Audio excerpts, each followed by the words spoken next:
Je sais pas, Jacinta Varel, si tu as vu le dossier dans la presse où les leaders des partis politiques se prononcent là, sur leur lecture estivale.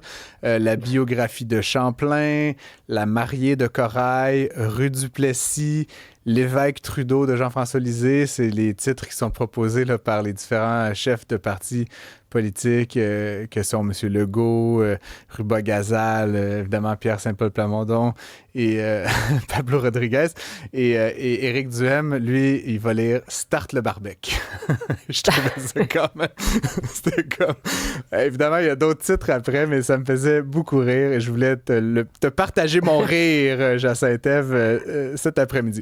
Sinon... Ben oui, c'est très drôle. Mais c'était une belle carte blanche pour se faire valoir et du même coup salir ses adversaires politiques. Je trouve que ça reste dans l'air que je dénonçais la semaine dernière avec toi, où on fait de la petite politique. Là. Ouais.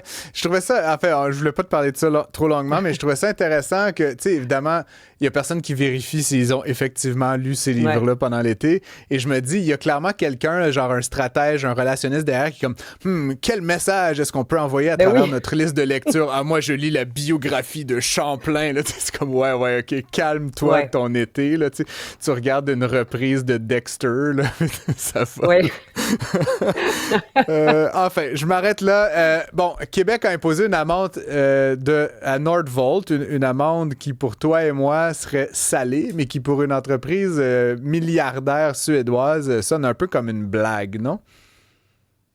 C'est une blague ou une insulte où ça fait pas du tout sérieux. C'est un incitatif à tous les industriels du Québec de leur dire vous pouvez polluer tant que vous voulez.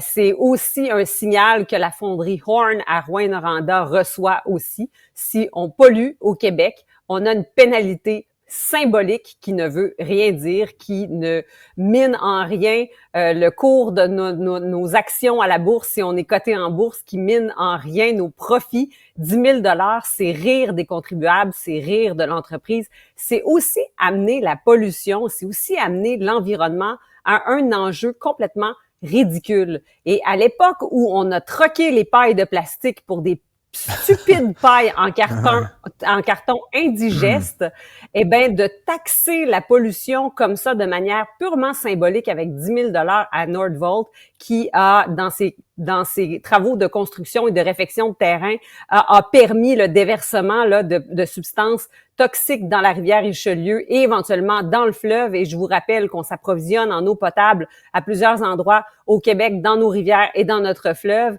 Eh ben c'est absolument scandaleux et c'est de démontrer aussi que la pollution n'est pas punie de la même manière pour le contribuable, pour le citoyen que elle l'est pour les entreprises. On a l'impression de reculer à une époque où les papetières pouvaient déverser des centaines de millions de litres par jour dans les eaux de nos fleuves et nos rivières sans pénalité. Eh bien là, c'est Nordvolt qui est venu le faire et on donne cette pénalité de 10 000 $. Moi, je trouve ça absolument scandaleux. Je suis toutefois contente qu'on ait émis une amende là, parce que suite à ce scandale des eaux contaminées, je me demandais quand allait venir ou si allait venir une amende. Elle est venue, mais là, elle fait complètement soit rire, soit s'insurger les gens qui ont à cœur l'environnement. Là. Puis il faut parler d'une seule et même voix. Là. Si on a vraiment à cœur l'environnement, faut arrêter là faut arrêter de dire c'est comme ça que c'est inscrit dans la loi. Changez les lois, mes amis, parce que franchement, il y a des industriels en ce moment au Québec qui opèrent toujours et qui se disent je peux continuer d'opérer en toute illégalité. De toute façon, ça fait partie de mes coûts de fonctionnement. Là, je vais prévoir quelques dizaines de milliers de dollars pour éventuellement peut-être absorber des pénalités. Ça n'a pas de bon sens. C'est quand même assez fou. Et d'ailleurs, à propos, il y a une start-up californienne là, qui a dit qu'elle avait en fait l'intention de racheter là, certaines usines de Nordvolt et qui elle-même a annoncé aujourd'hui qu'il licenciait 40 personnes et qu'ils étaient en difficulté financière. Donc clairement, cette saga là, de Nordvolt qui continue à faire des dommages un peu partout.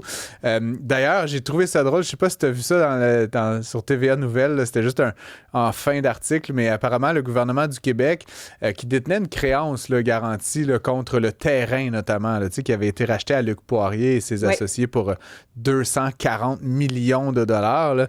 Le gouvernement croit, là, ça m'a un peu fait rire parlant de blague, que le terrain vaudrait plus que 240 millions de dollars. Je me permets quand même de mettre un petit bémol. Là. Ça valait ça pour Nordvolt parce que c'était un terrain, mais j'ai comme un petit soupçon que c'est pas tout à fait sa valeur. Là, donc, on risque encore une fois de perdre pas mal de sous là-dedans. Sinon, oui, parlant... surtout si on ne sait pas si la pollution qui a eu lieu, là, est-ce qu'on a remanié simplement des sols qui étaient encore contaminés de l'ancienne usine CIL qui était sur ce terrain-là? Donc, est-ce que la contamination a été mal effectuée, la décontamination plutôt du terrain a été mal effectuée précédemment ou ce sont vraiment les activités de Nordvolt? Mais il reste que, si c'est le cas, s'il y a eu une mauvaise décontamination du sol, eh bien, ça va coûter, ça baisse la valeur du terrain puisque ça va coûter cher décontaminer, là. Ouais, aussi, on ne sait pas si ce ne sont que des fausses promesses, là, mais Luc Poirier, qui avait vendu le terrain au gouvernement, dit lui-même là, que le terrain vaut plus, puis il serait prêt à le racheter. En tout cas, est-ce que c'est une méthode de négociation ou non? Mais moi, pour être passé souvent à côté, je peux vous dire que c'est vrai que c'est pas loin de Montréal, c'est sur le bord de l'eau. Il y a peut-être... si le terrain n'est pas contaminé, là, c'est ça la grosse question. Là. Si le terrain est complètement contaminé, mais peut-être que la valeur est affectée. Mais s'il y a moyen de décontaminer ça, en tout cas, pour du résidentiel, ça serait magnifique. Là. Et en plus, je veux dire, pour 10 000 $, tu peux rejeter tout ce que tu veux dans la rivière. Fait que c'est vraiment un terrain idéal pour tout type d'entreprise. Peut-être que la fonderie Horn devrait venir s'installer en Montérégie. On pourrait voir ce qu'en pensent les gens de Saint-Lambert, justement. Bref, je vais m'arrêter à faire de l'esprit de bottine. Sinon, Jacinthe, il y a cet nouvel aménagement là, à Montréal, sur l'avenue Pierre de Coubertin. En fait, ça délimite là, ce qui est, dans le fond, l'espace pour la vie, le stade olympique et la portion résidentielle d'Hochelaga-Maisonneuve. C'est un aménagement qu'on pourrait dire monumental hein, quand même, mais ça divise beaucoup l'opinion. Oui, c'est 42 mâts qui ont été installés là sur l'avenue Pierre de Coubertin, 42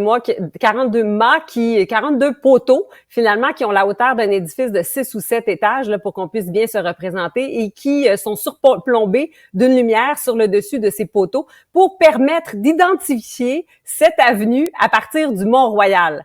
Comme si on ne pouvait pas percevoir le stade olympique à partir du Mont-Royal. Non, mais on voit le stade olympique à partir du Mont-Royal. Alors, on est capable de s'imaginer que juste à côté, il y a l'avenue Pierre de Coubertin. C'est franchement un bel exemple de gaspillage de fonds publics. Moi, je trouve ça affreux dans une ville qui a du mal à composer avec les rats dans plusieurs arrondissements de Montréal. On dit qu'on a doublé, voire triplé les appels pour une problématique de rats. On en parlait plus tôt à l'émission, oui.